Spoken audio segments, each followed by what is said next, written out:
Railway লাইনে বিশেষ কাজে পাওয়ার ব্লক ও ট্রাফিক ব্লক থাকার জন্য আজ রাত 10:30 থেকে আগামীকাল সকাল 9:30 পর্যন্ত সমস্ত ট্রেন বন্ধ থাকবে হাওড়া তারকেশ্বর শাখায়। আজ তারকেশ্বর স্টেশনে পোস্টার টাঙিয়ে এবং মাইকিং করে যাত্রীদের উদ্দেশ্যে জানিয়ে দেওয়া হয়, আজ রাত 10:25 ডাউন হাওড়া লোকাল চলে যাবার পর আগামীকাল 9:30 পর্যন্ত আর কোনো ট্রেন চলাচল করবে না হাওড়া তারকেশ্বর শাখায়। আগামীকাল প্রথম হাওড়ার উদ্দেশ্যে রওনা দেবে 9:32 ডাউন হাওড়া লোকাল।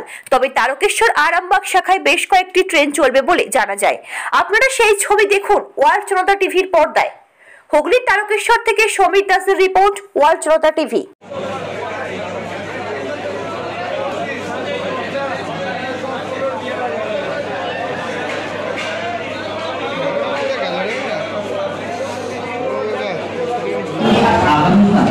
সকাল 9:30 পর্যন্ত হাওড়া তারকেশ্বরের মাঝে সমস্ত ট্রেন চলাচল। এই সময়ের মধ্যে আরামবাগ তারকেশ্বরে কয়েকটা শাটল ট্রেন চলবে।